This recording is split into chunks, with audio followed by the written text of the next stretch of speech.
आज Doubtnut app download करें। Doubtnut पर अपने सभी गणित, रसायन विज्ञान, भौतिक विज्ञान और जीव विज्ञान के डाउट्स का करो सफाया। बस प्रश्न की फोटो खींचो, एक ही प्रश्न को क्रॉप करो और तुरंत वीडियो सोल्यूशन पाओ। अभी डाउनलोड करें। हेलो फ्रेंड्स, यहाँ पर एक प्रश्न दिया हुआ है। अर्धसूत्री विभाजन तथा युग्मक जनन सदैव अंतर संबंधित या अंतरबद्ध होते हैं, व्याख्या कीजिए। आइए गाइस इस प्रश्न के बारे में डिस्कस करते हैं। ये जो प्रश्न दिया हुआ है, देखिए, अर्धसूत्री विभाजन तथा युग्मक जनन, वैसे देखा जाए तो ये दोनों ही प्रक्रियाएं लैंगिक जनन करने वाले जंतुओं में पाई जाती हैं। अर्धसूत्री विभाजन क्या होता है? लैंगिक जनन जब होता है जंतुओं में तो अर्धसूत्री, और जनन कोशिकाओं में होता है, उसे हम क्या बोलते हैं? अर्धसूत्री विभाजन। और युग्मक जनन तो गैमेटोजनन जेनेसिस भी कहते हैं। इसका मतलब शुक्राणुओं तथा अंडाणुओं का निर्माण। जब शुक्राणुओं का निर्माण होता है तो वो भी गैमेटोजेनेसिस के अंदर आता है, मतलब युग्मक जनन।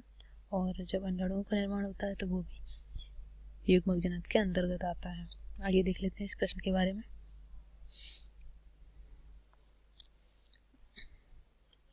ये दोनों ही प्रक्रिया लैंगिक जनन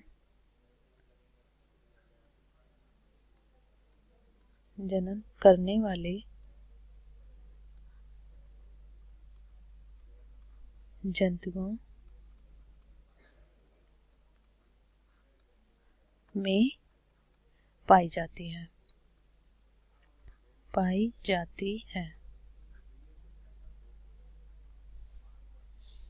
लैंगिक जनन करने वाले जीव द्विगुणित होते हैं।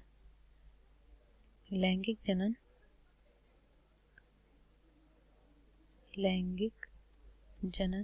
करने वाले जीव द्विगुणित होते हैं। द्विगुणित मतलब डिप्लॉयड होते हैं। डिप्लॉयड होते हैं।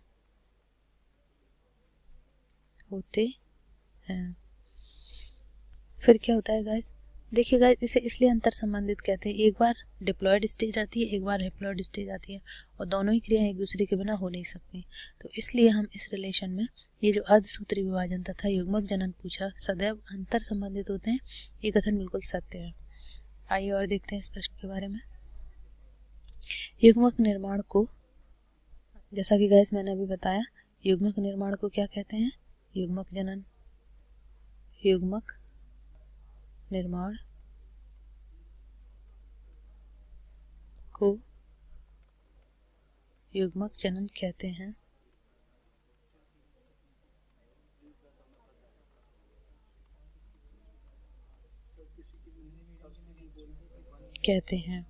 जिसके अंतर्गत हमारे दो प्रोसेस आते हैं। एक आता है शुक्राणु निर्माण, दूसरा क्या आता है? शुक्राणु निर्माण।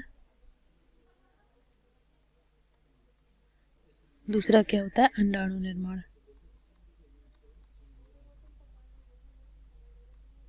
अंडाणु निर्माण। इसमें क्या होता है गाइस? इस प्रोसेस में, युग्मक जनन का जो प्रोसेस होता है, इसमें क्या होता है? गुणसूत्र आधे रह जाते हैं। तो आइए लिख देते हैं, युग्मक जनन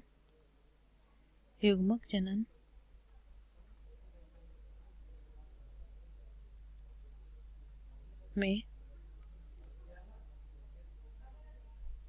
युग्मकों में गुणसूत्रों की संख्या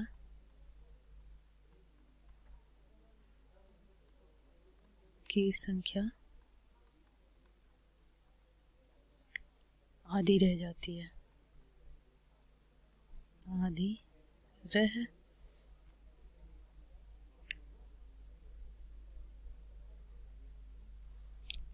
जाती है।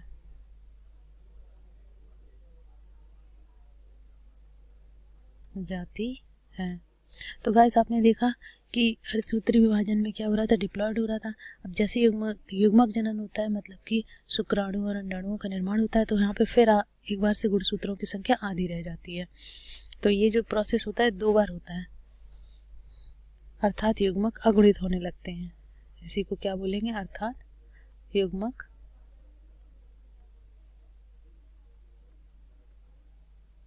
अगुणित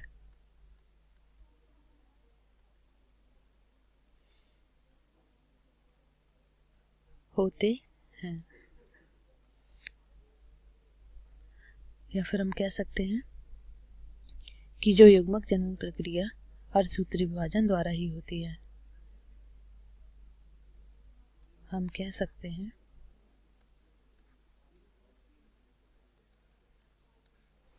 सकते हैं कि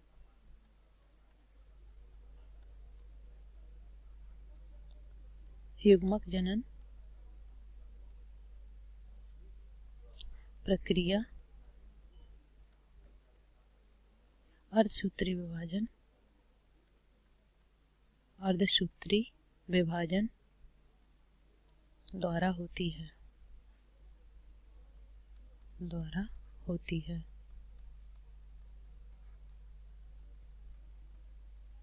अतः युग्मक जनन तथा अर्धसूत्री विभाजन अंतर्बंध है।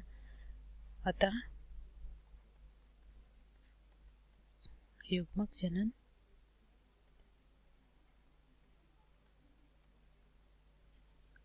तथा अर्धसूत्री विभाजन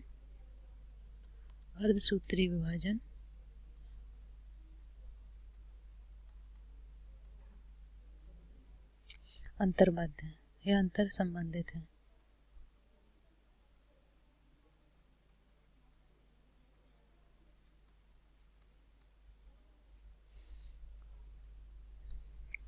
तो गाइस, ये था हमारा आज का प्रश्न। अर्धसूत्री विभाजन तथा युग्मक जनन सदैव अंतर संबंधित होते हैं। आई होप ये वीडियो आपको अच्छा लगा होगा। Thank you guys. कक्षा 6 से 12वीं से लेकर नीट, IIT, JEE वो एडवांस के लेवल तक 1 करोड़ से ज्यादा छात्रों का भरोसा। आज ही डाउनलोड करें डाउटनेट ऐप या व्हाट्सएप करें अपने सारे डाउट्स 8400 400 400 पर।